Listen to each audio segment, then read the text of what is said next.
를 가지고 있습니다. 안전하기를 바라는 것이죠. 자신도 가정도 안전하기를 바라고 자녀들도 안전하게 자라기를 바라죠. 사회도 그리고 우리가 사는 이 세대도 평안하기를 바랍니다. 그런데 우리의 삶의 현실은 안전하거나 평안하지 않은 것 같습니다. 여러분 잘 아시는 것처럼 우크라이나와 러시아가 벌써 수년째 전쟁을 하고 있습니다. 그런가 하면 올해 또 이스라엘과 하마스가 전쟁을 시작했습니다. 지도자들의 욕심과 지도자들의 감정에 따라 전쟁이 생겨났습니다. 그런데 고통받고 피해를 입는 분들은 아무 죄 없는 사람들입니다.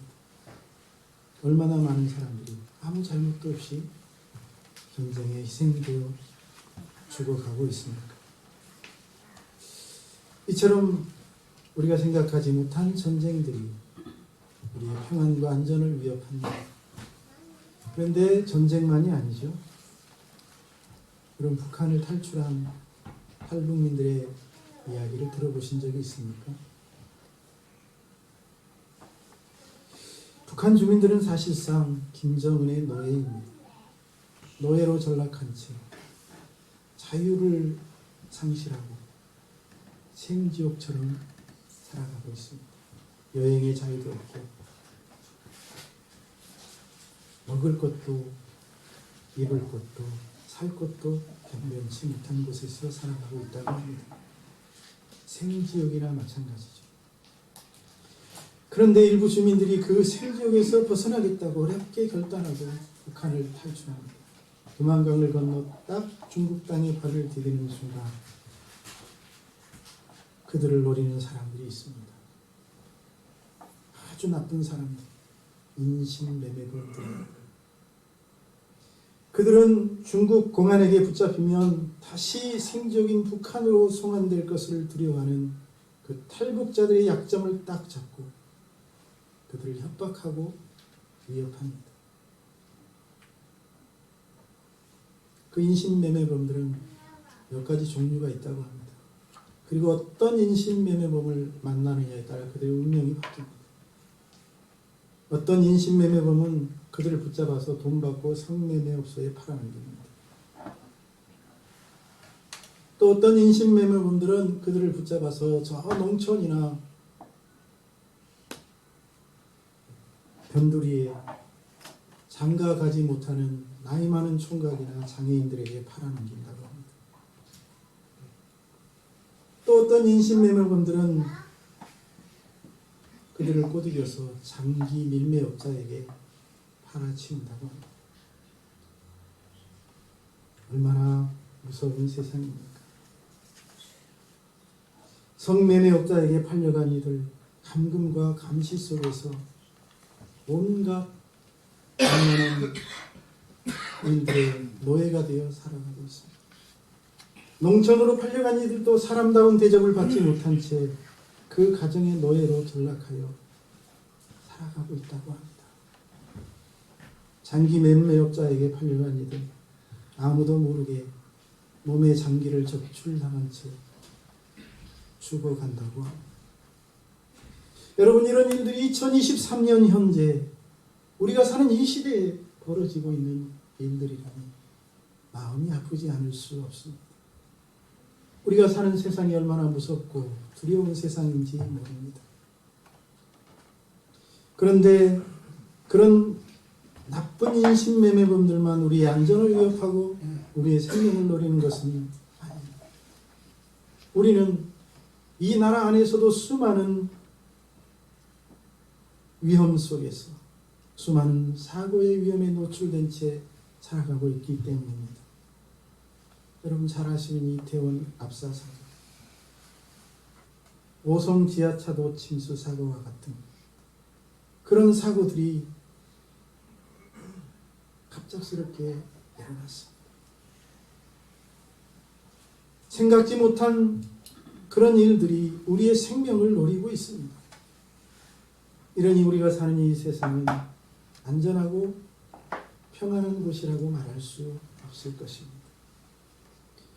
우리는 그래서 늘 불안 속에서 하루를 시작하고 공포 속에서 살아가고 있다고 할 수 있겠습니다. 그런데 하나님은 오늘 말씀 속에서 그렇게 항상 위험에 노출된 채 불안과 두려움 속에 살아가야 하는 우리에게 아주 특별한 약속을 해주고 있습니다. 우리의 안전을 지켜주시겠다는 것이죠. 따라합시다. 하나님은 우리를 지켜주시는 분입니다.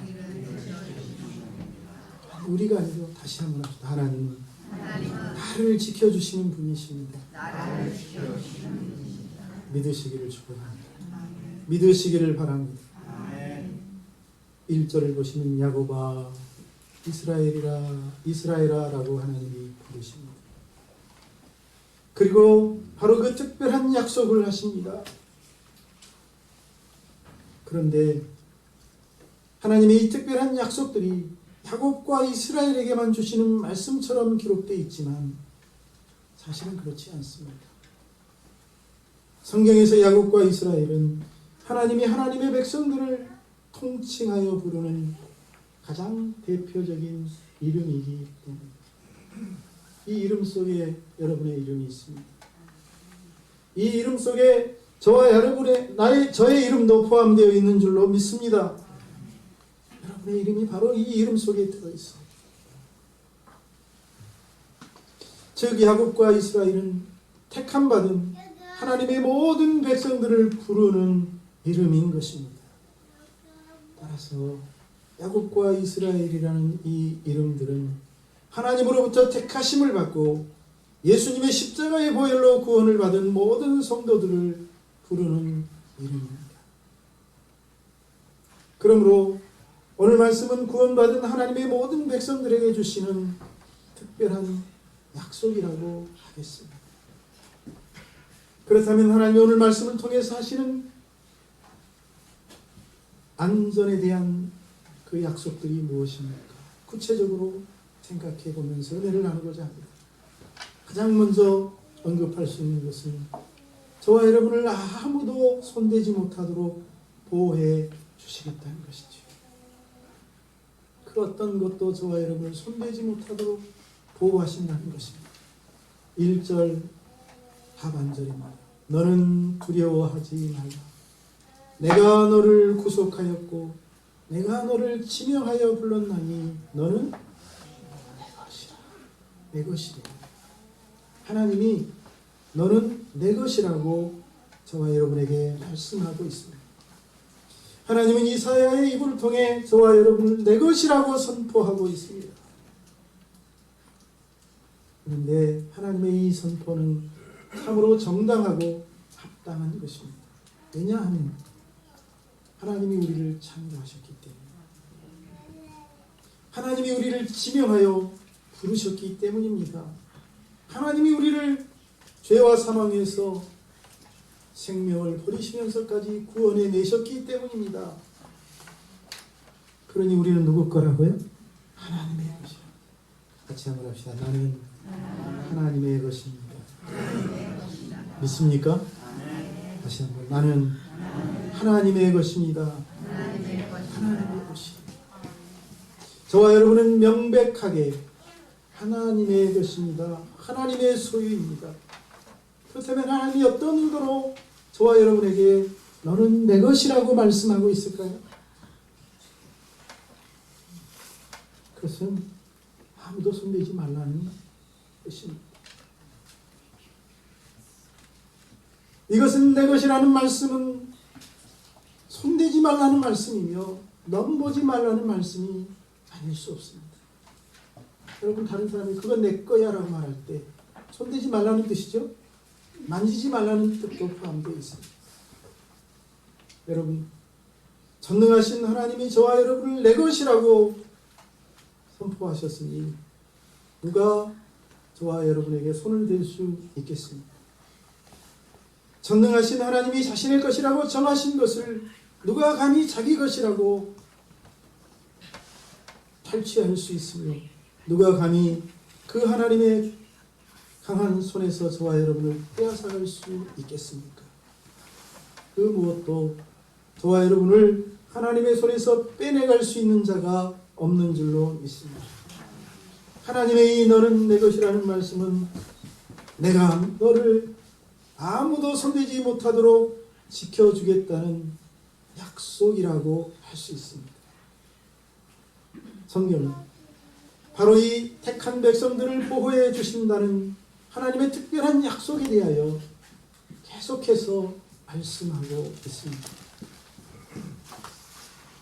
요한일서 5장 18절을 보니 하나님께로부터 난 자마다 다 범죄하지 아니하는 줄을 우리가 아노라.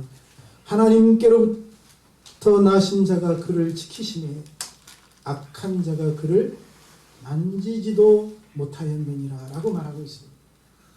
하나님께로부터 나신 자가 그를 지키시매 악한 자가 그를 만지지도 못했대. 하나님께로부터 나신 자가 누구입니까? 하나님께로부터 나신 자는 바로 우리 구주 예수 그리스도이신 줄로 믿습니다. 그분이 저와 여러분을 지키니 악한 자가 만지지도 못합니다. 만질 수도 없대요. 할렐루야. 만질 수도 없도록 하나님이 지키시는 줄로 믿습니다. 로마서 8장 33절로 39절에 가니 더 자세하게 말하고 있습니다. 누가 능히 하나님께서 택하신 자들을 고발하리요. 고발도 할 수 없대요. 하나님께. 의롭다 하신 이는 하나님이시니 누가 정죄하리요. 정죄할 수도 없대요. 누가 우리를 그리스도의 사랑에서 끊으리요. 그리스도의 사랑에서 우리를 끊을 자도 없대요. 환난도 곤고도 박해도 기근도 적신이나 위험이나 칼이야 어떤 것도 저와 여러분을 하나님의 사랑에서 끊을 수 없다고 선포하고 있습니다. 바울은 말합니다. 내가 확신하노니 사망이나 생명이나 천사들이나 권세자들이나 현재일이나 장래일이나 능력이나 높음이나 깊음이나 다른 어떤 피조물이라도 다른 어떤 피조물이라도 우리를 우리 주 그리스도 예수 안에 있는 하나님의 사랑에서 끊을 수 없다고 말하고 있습니다. 어떤 피조물도 우리를 하나님의 사랑에서 끊을 수 없고 여기 주목해서 보실 부분은 사망도 우리를 하나님의 사랑에서 끊을 수 없다고 말합니다. 죽음도 우리를 하나님과 단절시킬 수 없다는 말씀인 것입니다. 그렇습니다. 우리는 전능하신 하나님의 것이니 그 누구도 그 어떤 것도 저와 여러분을 넘볼 수 없습니다.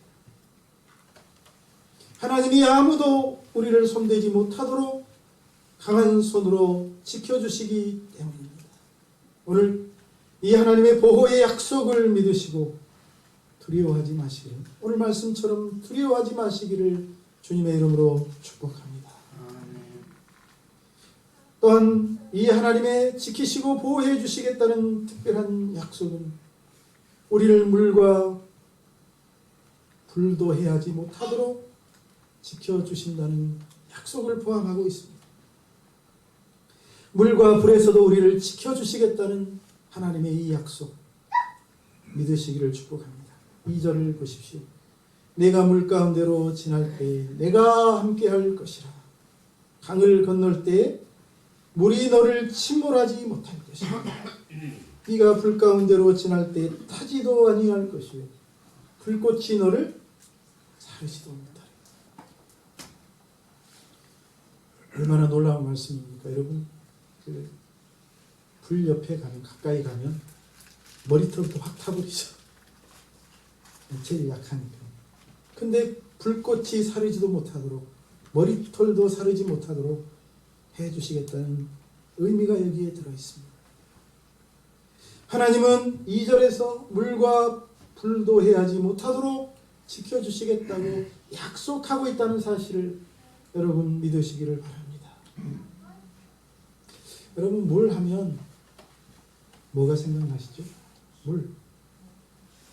세상을 멸망시켰던 그 무서운 노아의 홍수가 생각나.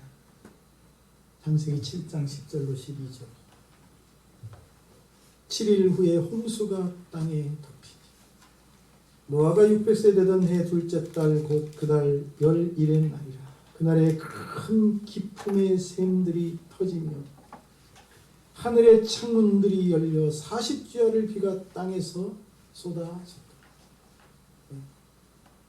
땅이 터져서 저 깊은 샘들이 터져서 물이 솟아 올라오고 하늘에서는 비가 쏟아졌다는 뜻입니다. 하나님은 당시 죄악과 강포가 가득한 세상을 홍수로 멸하셨습니다. 의인을 찾아볼 수 없었기 때문에 오직 한 사람 노아만이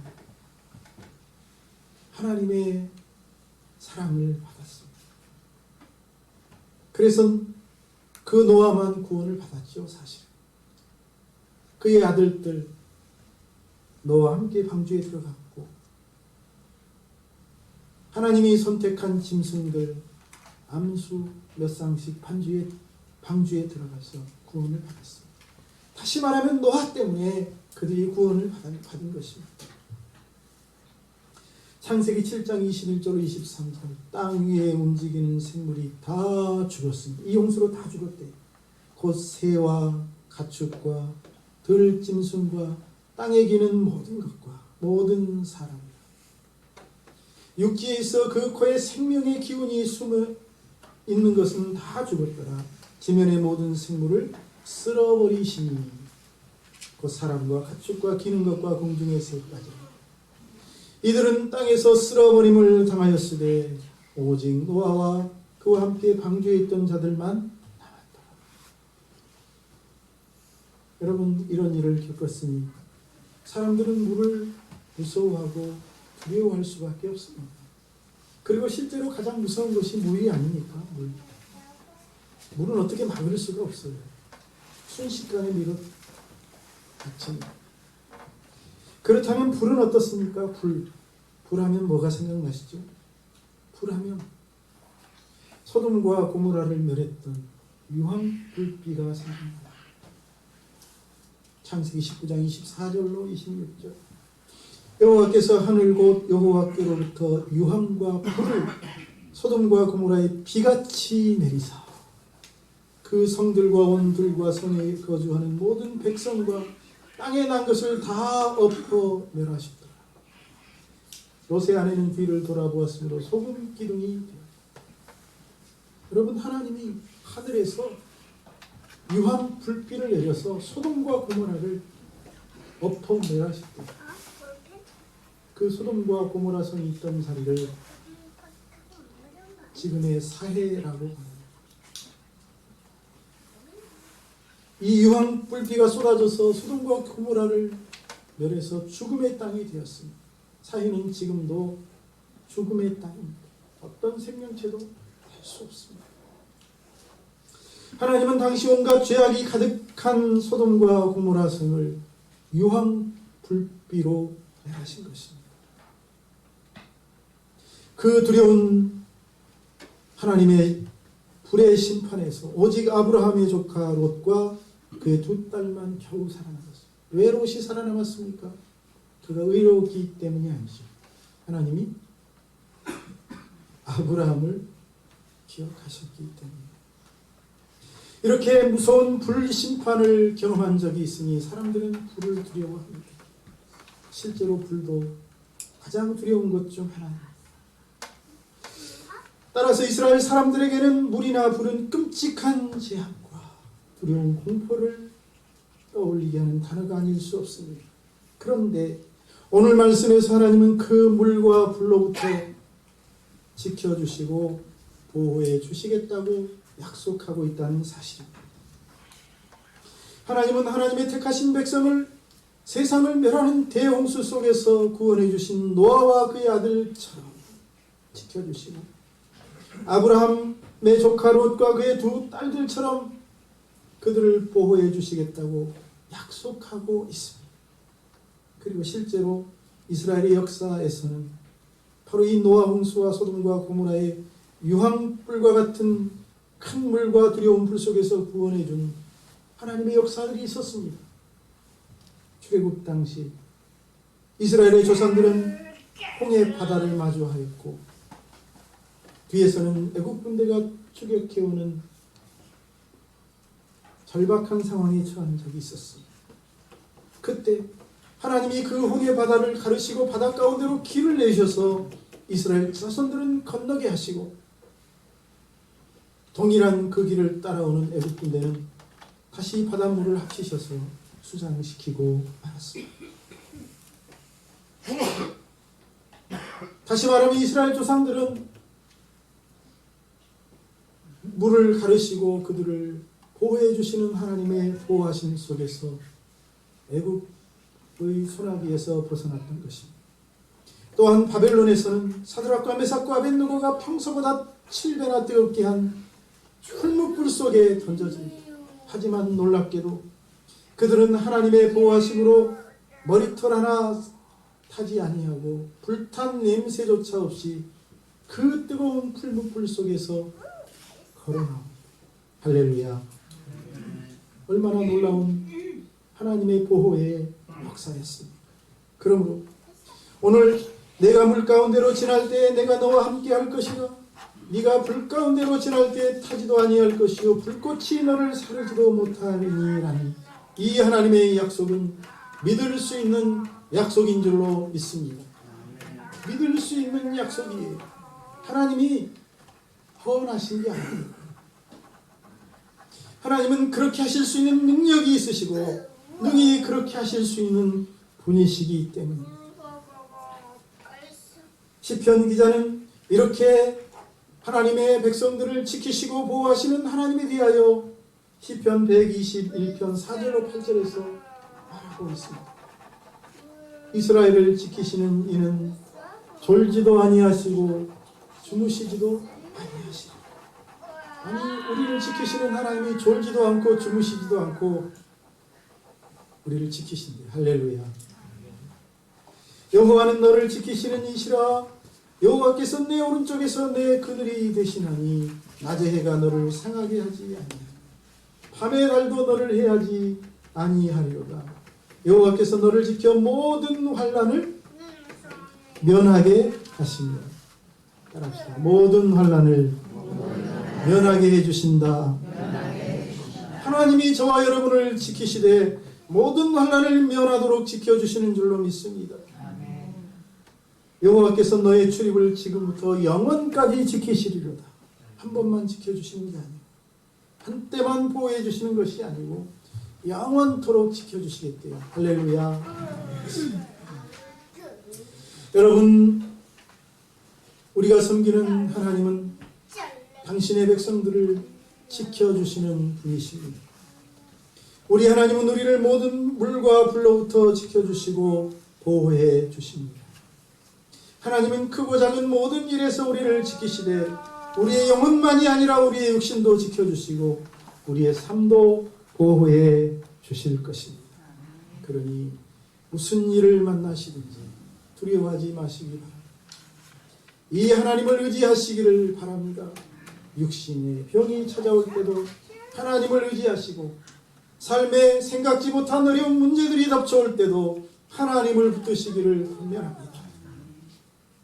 혹시 그 문제가, 혹시 그 질병이 세상을 멸망할 만한 물과 같은 문제라 할지라도, 혹시 그 문제가 세상을 뒤집어 놓을 만한 유황불과 같은 문제라 할지라도 우리 하나님은 저와 여러분을 그 물과 불 속에서 능히 지켜주시고 보호해 주실 수 있습니다. 그러니 하나님을 의지하시고 하나님을 붙드시기를 축복합니다. 또한 우리 하나님은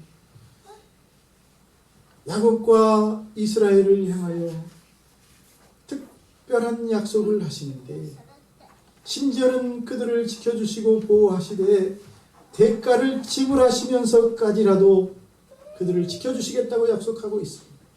다시 말하면 어떤 대가를 지불해서라도 내가 너를 지켜주시겠다는 약속이란 말입니다. 3절.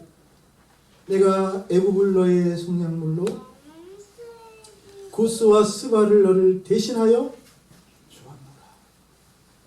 그리고 4절에서 내가 내 눈에 보배롭고 존귀하며 내가 너를 사랑하였은즉 내가 내 대신 사람들을 내어주며 백성들이 네 생명을 대신하게 하리니라고 말하고 있습니다.